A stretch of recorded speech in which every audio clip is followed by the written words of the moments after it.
جو ہم ذکر کر رہے تھے ڈسپلن کے بارے میں، صلاح پابندی سے ہمیں وقت پہ ادا کرنا چاہیے. اور سب سے بہترین مثال جو میں دیکھا ہوں میری زندگی میں وہ ہے سعودی عربیہ.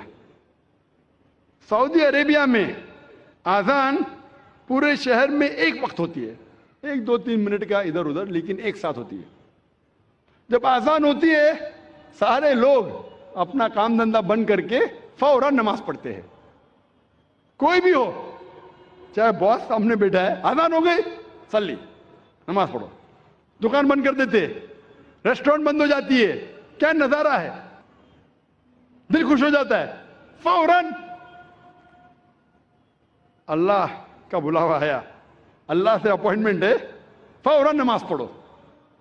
اور میں خود کا تجربہ آپ کے سامنے بیان کروں گا. کئی بار اللہ کے فضل سے میں سعودی عربیہ میں ملک عبداللہ کا گیسٹ رہ چکا ہوں، مہمان رہ چکا ہوں. ایک بار جب میں فنکشن میں گیا تھا تو فنکشن میں اس وقت تھا کہ ہمارا جو پروگرام تھا، چند لوگ تھے، ہمارا پروگرام تھا ملک عبداللہ کے ساتھ ہم عصر نماز پڑھے اور ہم وقت پہ پہنچ گئے. کچھ مصروفیات ہونے کی وجہ سے ملک عبداللہ تھوڑے دیر لیٹ آتے ہیں، لیکن اذان سنے، اللہ کا اپوائنٹمنٹ تھا، فوراً سب لوگ، وہ سیکورٹی گارڈ سب لوگ فوراً نماز پڑھے. ہم نے ملک عبداللہ کا انتظار نہیں کیا. اور ملک عبداللہ بھی کچھ کام میں ہو سکتا ہے مصروف ہو گئے، ان نے بھی نہیں کہا کہ میں میرے مہمانوں کے ساتھ پڑھوں گا، وقت ہو گیا ان نے بھی نماز پڑھ لی. آپ سوچ سکتے آج کے دور میں اکثر مسلمان اگر کوئی اپوائنٹمنٹ ہے وزیر کے ساتھ، اب مغرب کا وقت ہے، ارے اپوائنٹمنٹ اور وزیر لیٹ آئیں گے، مغرب ہے آدھا گھنٹہ ہو گیا، 1 گھنٹہ ہو گیا، مغرب نماز بعد میں پڑھ لیں گے، وزیر آ گیا تو میرا کام نہیں ہوئے گا، وزیر آئیں گا تو میرا کام نہیں ہوئے گا. تو اکثر کیا کریں گے، چلیں گے ہر روز تو نماز پڑھتے ہیں، مغرب نماز قضا کر لیں گے. اکثر سعودی عربیہ میں ماشاءاللہ فقیر یا بادشاہ، امیر یا غریب، صلاح کا وقت ہوتا ہے فوراً نماز پڑھو. یہ الحمدللہ زندگی میں ڈسپلن پیدا کرتا ہے. اور ہم اکثر انسان ہمارے چھوٹے دماغ کے ذریعے سوچتے ہیں، ہم سوچتے ہیں کہ اگر یہ اپوائنٹمنٹ بہت مشکل سے ملا ہے، یہ میرا منتری، یہ وزیر، یہ منسٹر میرا کام کرنے والا ہے تو اپوائنٹمنٹ چکنا نہیں چاہیے، بڑے لیٹ ہو جائے. سب سے بڑا مالک، سب سے بڑا وزیر کون ہے؟ ہمارا خالق اللہ سبحانہ و تعالیٰ. اللہ تعالیٰ فرماتے سورہ غافر میں سورہ نمبر 40 آیت نمبر 60 میں، تم مجھ سے مانگو میں تمہاری خواہش پورے کروں گا. خلاص. لیکن ہمیں اللہ پہ تھوڑی یقین ہے، ہمیں یقین ہے وہ ہمارے مینیجر پہ، ہمارے باس سے، ہمارے وزیر سے. اللہ پہ یقین کدھر ہے؟ جس دن اللہ پہ یقین آئے گا، اللہ تعالیٰ فرماتے سورہ عمران میں سورہ نمبر 3 آیت نمبر 160 میں، اگر اللہ آپ کی مدد کرے گا تو کوئی بھی آپ پہ غالب نہیں ہو پائے گا. اللہ اگر آپ کی مدد کرے گا تو کوئی بھی آپ پہ غالب نہیں ہو پائے گا.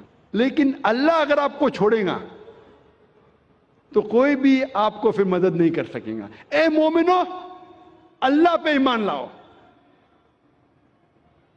صلاح سے زندگی میں ڈسپلن پیدا ہوتا ہے.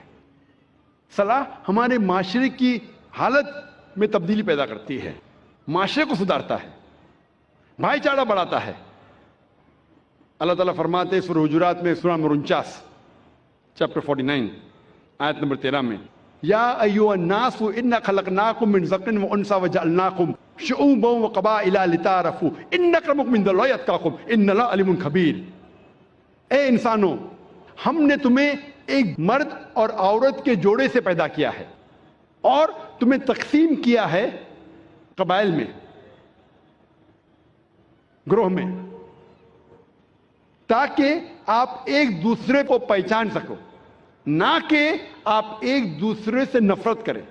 صلاح میں 5 وقت کم از کم بھائی چارہ بڑھتا ہے. جیسے میں نے کہا تھا ہم جب صلاح کے لیے کھڑے ہوتے ہیں جماعت میں، ہمارا کاندھا ہمارے بازو والے کاندھے سے لگنا چاہیے، ہمارے پیر بازو والے پیر سے لگنا چاہیے، چاہے امیر ہو یا غریب، راجا ہو یا فقیر، اگر نماز کے لیے ساتھ میں کھڑے تو کاندھے سے کاندھا لگنا چاہیے، پیر سے پیر لگنا چاہیے، چاہے گورا انسان ہو یا کالا، پیلا یا گھیوا، اگر نماز کے لیے کھڑا ہے تو کاندھے سے کاندھا اور پیر سے پیر لگنا چاہیے، بھائی چارہ بڑھتا ہے۔ اللہ تعالیٰ فرماتے ہیں قرآن مجید میں سورہ ھمزہ میں سورہ نمبر 104 آیت نمبر 1 میں، وَيْلٌ لِكُلِّ ہُمَزَةٍ لُمَزَةٍ، لعنت ہے ہر قسم کے غیبت کرنے والوں پر۔ اللہ تعالیٰ فرماتا ہے سورہ حجرات میں سورہ نمبر 49 آیت نمبر 11 اور 12 میں کہ آپ میں سے آدمیوں کا ایک گروہ دوسرے پہ ہنسنا نہیں چاہیے۔ ہو سکتا ہے کہ وہ لوگ آپ سے بہتر ہے، آپ لوگوں میں سے ایک خواتین کا گروہ، عورتوں کا گروہ دوسرے پہ ہنسنا نہیں چاہیے، ہو سکتا ہے کہ وہ آپ سے بہتر ہے۔ آپ ایک دوسرے کو غلط نام سے مت بلاؤ، برے نام سے مت بلاؤ، ایک دوسرے پہ شک مت کرو، کئی بار شک گناہ ہے۔ ایک دوسرے کے بارے میں پیٹھ پیچھے غیبت مت کرو۔ کیا آپ اپنے بھائی کا مرا ہوا گوشت کھانے کے لیے تیار ہے؟ اس آیت میں اللہ تعالیٰ کہتے ہیں کہ اگر آپ غیبت کریں گے تو اپنے مرے ہوئے بھائی کا گوشت کھانے کے برابر ہے۔ جیسے میں نے پہلے کہا تھا مرا ہوا گوشت کھانا حرام ہے، یہاں مرے ہوئے بھائی کا گوشت کا ذکر ہے جو کینیبل ہے۔ کینیبلز مطلب جو انسان دوسرے انسان کو کھاتے ہیں، اسے کہتے ہیں انگریزی میں کینیبل۔ کینیبل بھی دوسرے انسان کو کھاتا ہے لیکن اپنے بھائی کو نہیں کھاتا۔ اللہ تعالیٰ فرماتے ہیں اگر آپ غیبت کریں گے تو اپنے مرے ہوئے بھائی کا گوشت کھانے کے برابر ہے، ڈبل گناہ، آپ بالکل اسے پسند نہیں کریں گے۔ صلاح میں معاشرہ سدھرتا ہے اور حقانیت بڑھتی ہے۔ اللہ تعالیٰ فرماتے ہیں سورہ عنکبوت میں سورہ نمبر 29 آیت نمبر 45 میں، اتلو ما اوحی الیک من الکتاب واقم الصلاۃ ان الصلاۃ تنہی عن الفحشاء والمنکر۔ وہ آیت کی تلاوت کرو جو اللہ نے نازل کیا اس کتاب میں، اور صلاح قائم کرو، بے شک صلاح فاحشی اور برے کام سے روکتی ہے۔ اللہ تعالیٰ فرماتے ہیں سورہ اسراء میں سورہ نمبر 17 آیت نمبر 81 میں، وَقُلْ جَاءَ الْحَقُّ وَزَهَقَ الْبَاطِلُ إِنَّ الْبَاطِلَ كَانَ زَهُوقًا، کہو کہ حق آ چکا ہے اور باطل ختم ہو جائے گا۔ باطل ختم ہونے کے لیے پیدا ہوا تھا، حق کی بات کرو، حق سے مت ڈرو۔ اللہ تعالیٰ فرماتے ہیں سورہ بقرہ میں سورہ نمبر 2 آیت نمبر 42 اور 43 میں کہ آپ حق کو جھوٹ سے مت بدلو، اور جب آپ حق کو جانتے ہیں تو حق کو مت چھپاؤ، نماز قائم کرو اور زکوٰۃ دو۔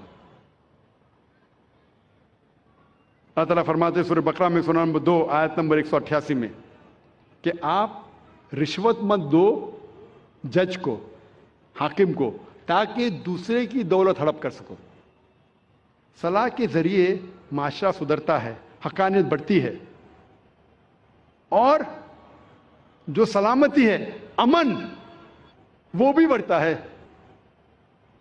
اللہ تعالیٰ فرماتے ہیں قرآن مجید میں سورہ رعد میں سورہ نمبر 13 آیت نمبر 28 میں کہ مومن وہ ہے جب اللہ کا ذکر کرتا ہے تو اس کا ایمان بڑھتا ہے۔ اللہ کا ذکر کرنے سے مومن کا ایمان بڑھتا ہے، سلامتی بڑھتی ہے۔ اور اللہ تعالیٰ فرماتے ہیں سورہ بقرہ میں سورہ نمبر 2 آیت نمبر 153، جو آج پروگرام شروع ہونے کے پہلے جو قاری نے اس آیت کی تلاوت کی تھی، اور اللہ تعالیٰ فرماتے وَاسْتَعِینُوا بِالصَّبْرِ وَالصَّلَاةِ إِنَّ اللَّهَ مَعَ الصَّابِرِينَ، کہ اللہ کی مدد مانگو صلاح اور صبر کے ساتھ، بے شک اللہ صبر کرنے والوں کے ساتھ ہے۔ صلاح پڑھنے کے کئی فائدے ہیں، وقت کی قلت ہونے کی وجہ سے صرف میں چند اور فائدے آپ کے سامنے بیان کروں گا کہ روحانی فائدے کے علاوہ جسمانی فائدے بھی ہے۔ بہت سے میڈیکل بینیفٹس ہے، میڈیکل فائدے بھی ہے۔ آج کی سائنس کہتی ہے کہ جب صلاح کے دوران ہم رکوع میں جاتے ہیں، جب جھکتے ہیں رکوع میں، تو ہمارے جسم کے اوپری حصے میں خون زیادہ جاتا ہے، اس سے ریلیکسیشن ہے، بدن کو آرام ملتا ہے، اسپائن سپل ہوتی ہے، اور جو نروز ہے اسپائن کے، وہ نروز میں نرشمنٹ ہوتا ہے خون زیادہ جانے کی وجہ سے۔ یہ جو رکوع کی پوزیشن ہے، آج سائنس کہتی ہے یہ فلیٹولنس کے لیے بھی اچھا ہے۔ جب رکوع سے آپ پھر سے اوپر آتے ہیں الرفوع پوزیشن میں، تو خون جو جسم کے اوپری حصے میں جا چکا ہے واپس سے اپنی جگہ آ جاتا ہے اور بدن میں ریلیکسیشن ہوتا ہے، آرام ملتا ہے۔ سلام میں جب آپ سجدہ پوزیشن میں جاتے ہیں، سجدہ اپنا فورہیڈ، ماتھا زمین پہ ٹکنا، سجدہ جیسے میں نے کہا تھا صلاح کا ایک اہم رکن ہے۔ سجدے میں آج سائنس کہتی ہے کہ اس ایٹماسفیئر میں کئی الیکٹروسٹیٹک چارجز ہیں جو ہمارے سینٹرل نروس سسٹم پہ حاوی ہو جاتا ہے، جس کی وجہ سے ہمیں اسپیزم ہوتا ہے، ہمیں بیک ایک ہوتی ہے، کمر میں درد، مسل میں درد، اور اس کو گراؤنڈ کرنا بہت ضروری ہے۔ جس طریقے سے 3 پن پلگ ہوتا ہے، وہ 3rd پن ہوتا ہے ارتھنگ کے لیے، اسی طریقے سے سجدہ پوزیشن میں there is dominance on the frontal lobe. ذہن کا حصہ جو سوچنے میں استعمال ہوتا ہے وہ frontal lobe, there is dominance of frontal lobe and this precipitation. یہ بہت فائدے مند ہے جتنے الیکٹروسٹیٹک چارجز کو ڈسچارج کرنے کے لیے۔ سجدے کی پوزیشن میں، سجدے کی حالت میں بھیجے میں اور خون جاتا ہے، جو بھیجے کے ہیلتھ کے لیے بہت بہترین ہے۔ It's healthy for the brain, بھیجے کے صحت کے لیے اچھی ہے۔ جب سجدے کی پوزیشن میں فیس میں، چہرے کے چمڑی میں خون کا فلو زیادہ بڑھ جاتا ہے، جس سے چمڑی کی بیماری، مثال کے طور پہ فائبروسائٹس، مثال کے طور پہ چل بینڈز ہونے کے امکانات کم ہیں، اور ایک خصوصاً ٹھنڈی کے وقت یہ چہرے کے لیے بہت اچھا ہے۔ سجدے کے پوزیشن میں دیر لیس چانسز آف ہیونگ سائنسائٹس۔ سائنسائٹس بیماری کے بارے میں آپ نے سنا ہوگا، ہیڈ ایک ہوتا ہے۔ سائنسائٹس سجدے کے پوزیشن میں جو میگزیلری سائنس ہے، میں معافی چاہتا ہوں یہ میڈیکل ٹرمنالوجی کا ترجمہ کروں گا تو پوری رات نکل جائیں گی، تو معذرت چاہتا ہوں، اور کروں گا تو بھی آپ کو سمجھیں گا نہیں۔ یہ میگزیلری سائنس جو ہے اس کا آسٹیم جو اوپننگ ہوتی ہے، اردو میں کہہ سکتا ہوں کہ چھید، وہ میڈیا سائڈ اور اینٹیریئر سائڈ میں، اٹ از لائک انورٹنگ اے پاٹ۔ تو سجدے کی حالت میں there is drainage of the میگزیلری science. صلاح کے ڈفرینٹ پوزیشن میں، قیام، رکوع، سجدہ، اس کے اندر فرنٹل سائنس، ایتھموئڈل سائنس، اسپینوئڈل سائنس ہونے کے چانسز کم ہیں۔ سجدے کی حالت میں there is drainage of the برونکل tree, جو پھیپڑے میں جو سیکریشن ہے، وہ سیکریشن کے ڈرینیج ہوتا ہے، دیر از لیس چانسز آف ہیونگ برونکیکٹسس، پھیپڑے کی بیماری ہونے کے کم امکانات ہے۔ عام طور پہ جب ہم سانس لیتے ہیں، آج کی میڈیکل سائنس یہ کہتی ہے کہ سانس جب آپ لیتے ہیں، اندر باہر کرتے ہیں، تو صرف 2/3 حصہ، 2/3 portion of the lung air is exhaled out, صرف 2/3 حصہ ہوا کا پھیپڑے کا باہر جاتا ہے اور نئی ہوا آتی ہے۔ 1/3 حصہ پرانا ہی رہتا ہے، اسے سائنس میں ہم کہتے ہیں ریسیڈول ایئر، یعنی پھیپڑے کی 1/3 حصہ جو ہے ہوا کا ویسا ہی رہتا ہے، صرف 2/3 حصہ باہر جاتا ہے اور نیا آتا ہے۔ سجدے کے حالت میں جب آپ سانس لیتے ہیں، دا ایبڈومینل وسرا، جو پیٹ کے آلہ ہے، وہ لگتے ہیں ڈائفرام کی طرف، ڈائفرام کو ڈھکا دیتے ہیں، ڈائفرام ڈھکا دیتا ہے lower lobes of the lungs, اس سے جو ریسیڈول ایئر ہے 1/3 حصہ وہ باہر نکل جاتا ہے، تو ہمارے پھیپڑے میں ساری کی ساری جو ہوا آ رہی ہے وہ نہیں آتی ہے، اس سے پھیپڑے کی بیماری کے کم امکانات ہے، because of fresh air coming in. اس پوزیشن میں there is increase venous return of the abdominal viscera, جو پیٹ کے جتنے آلہ ہے اس میں ایبڈومینل وینس ریٹرن انکریز ہوتا ہے۔ آج کی سائنس یہ کہتی ہے کہ سجدے کے پوزیشن میں it is very good for those people suffering from femoral hernia and esophageal hernia.